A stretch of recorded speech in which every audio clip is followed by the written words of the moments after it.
I recently took this poll among my Turo community asking if you guys have noticed a higher than usual drop in day rates on the Turo platform this year. And an overwhelming 86% of you guys responded saying, yes, it has been noticeably lower day rates that we've experienced, especially in comparison to the last few years. Now, across the board, I've been getting tons of messages and comments in my community and here on YouTube from people saying that the day rates are way too low. There's no money to be made. What can we do in a situation like this where we have a fleet of cars?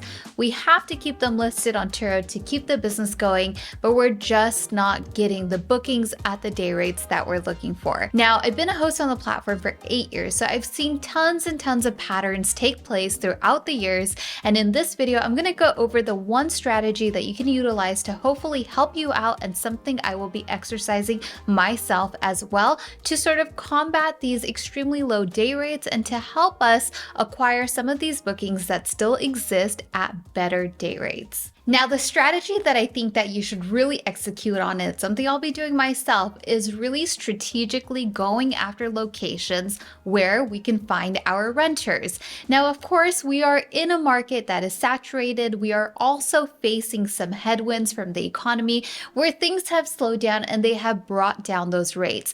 Now, we're going to make the assumption that we've gone ahead and built in all the values to our listings as much as we possibly can. You're offering great availability on your cars, you're offering instant booking, 1 hour notice, all that good stuff, and a fair amount of mileage per day. And even then, when we're experiencing low day rates and a slow market, it can be very hard to kind of pick up that business and really make it worth your while. So one of the things that I think is the best thing you can do is really open up your locations. And that is, of course, with the caveat that you can handle the logistics behind that. So what do we know? Where do people come into where they are looking for the most convenience and ease during their travels? Well, of course, the number one location is airports. These days, people really want to skip the lines at your local Enterprise or Hertz and the hassle of getting off a flight and then taking a shuttle to the car rental counter, waiting in line, getting keys. It is just a whole ordeal. So people are really looking for that convenience of being able to walk over to a car, grab the keys, and be on their way, which is where Turo is a perfect fit for that. Now, if you are struggling to compete in your market and really kind of keep up with the lowering of the day rates, which for me personally, I absolutely hate this type of market where everyone is lowering their day rates and it becomes very cutthroat. It makes it not so lucrative for most people, and then people really lose that momentum. Instead, I try to find ways to where I can create more value for my customer and then pick up higher day rates, which may require a little bit more effort. So the key thing to do here is to really figure out in your area within reason, what are the major points of interest? So being in Southern California, for me, and in Orange County, some of the major points of interest are my local airports. So we're looking at John Wayne Airport, for example. Then I have the major beach cities, which is typically where most people are traveling to. That's where they're staying or vacationing. So having maybe major hotels as your delivery locations or even your home location if you can get the car there on time. And then what are major attractions? So here, of course, we're very well known for places like Disneyland. You can find nearby areas to Disneyland where you can set that as your location or delivery locations, and then even major shopping areas or shopping centers. Now, one of the biggest mistakes that I experienced with my Turo business, and I didn't realize it at the time, is a couple of years ago, I had a little point in time where I moved way deep into the suburbs, right? And my Turo business was growing great. I was always picking up bookings because I was really in a nice central location, very close to the freeways. But once I moved deep into the suburbs where I was at least 15 to 20 minutes away from the freeways, I noticed that my business really began to drop off. Yes, during peak seasons, there was still some of that local business to be had, and it kept my listings going. But as soon as the markets changed, my business would immediately drop off because I wasn't that competitive and I wasn't adding enough value to the people who were actually renting cars, which was not my local area and the local residents. So I think it's really important in the Turo business, especially moving forward as markets get saturated, more people come onto the scene, for you to really consider your location and your access to some of these main points of interest. So whether that's theme parks, shopping centers, freeways, major downtowns, major cities, beach cities, and most importantly, airports can play a massive role in how booked up your calendar gets. I have literally seen people who live way out in the suburbs and they get somebody else to co-host and manage their cars, and that co-host mainly delivers to a major airport like LAX, for example, and all of a sudden, your booking calendar goes from just having maybe your weekends booked up to having, 25 to almost 30 days booked up on your calendar. So location can make a massive, massive difference, because when everything slows down, you have to go to where the core of your audience is. And that is people are traveling into town, whether it's for leisure or it's for commercial purposes, which could be business. They are typically coming in through your local airports, unless you live somewhere where people are traveling by boat or train. Then you may want to consider ports or train stations, which a lot of cities have that as well.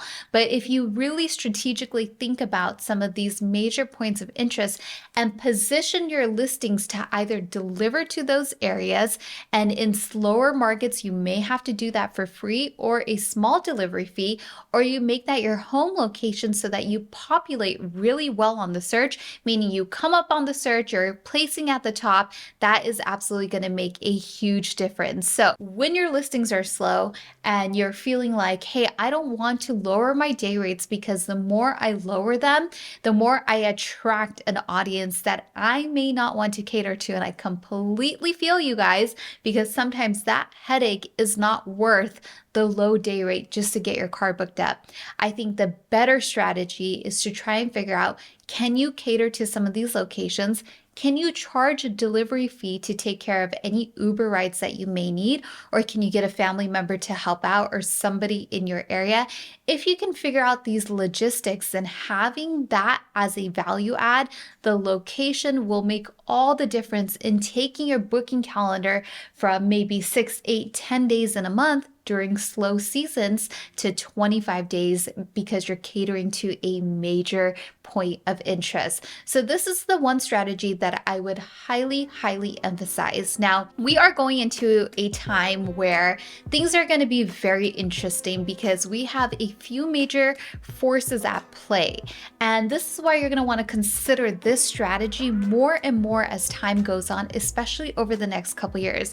The reason being, in my 8 years of doing this, I've never seen an environment quite like this, where new car prices, used car prices are extremely high. In fact, there was an expert from Cox Automotive. He's actually their chief economist officer. And Cox Automotive is essentially a company that monitors the entire automotive market, from buying, selling, dealerships, retail markets, wholesale markets. So they literally have all the data about what's going on. Jonathan Smokes, their chief economist, recently said in an interview that 50% of people who are in the market to purchase a car or need a car in the United States can no longer afford a car, meaning car prices have risen so much, both for new and used, that most people are priced out of the market.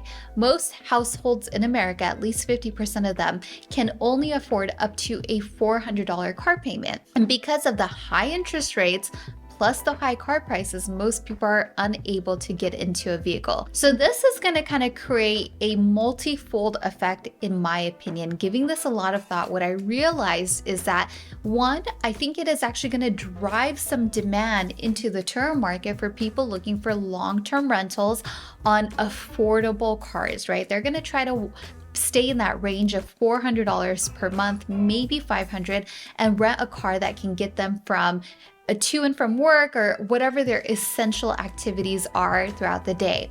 I think the number of higher end and even actually mid-level or luxury cars coming onto the Turo marketplace is gonna come down dramatically because, again, the affordability isn't there because of the high car prices plus high interest rates for Turo hosts. It's no longer a proposition that makes sense, right? Because you're gonna have a very high cost of ownership, which isn't going to in turn make enough margin when you list that car on the platform because it's just too expensive. So I really think that we've already seen it happen where we see on the platform a shift towards cars that are more economical, more budget friendly, which means more people have access to those types of vehicles. So we're going to see a larger supply of those types of cars, meaning as time goes on, we're going to see a shift in the marketplace where people are not willing to pay as much for a car rental on Turo. As the economy tightens, people's disposable income has really tightened, credit card debt is rising.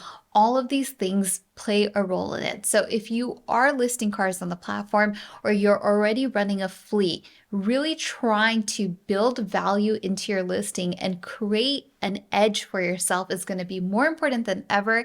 And doing that through your location can be a huge game changer because it's something not a lot of people think about. Now, as markets change, you want your strategies to change as well so that you stay dynamic and you are acting in accordance to the market.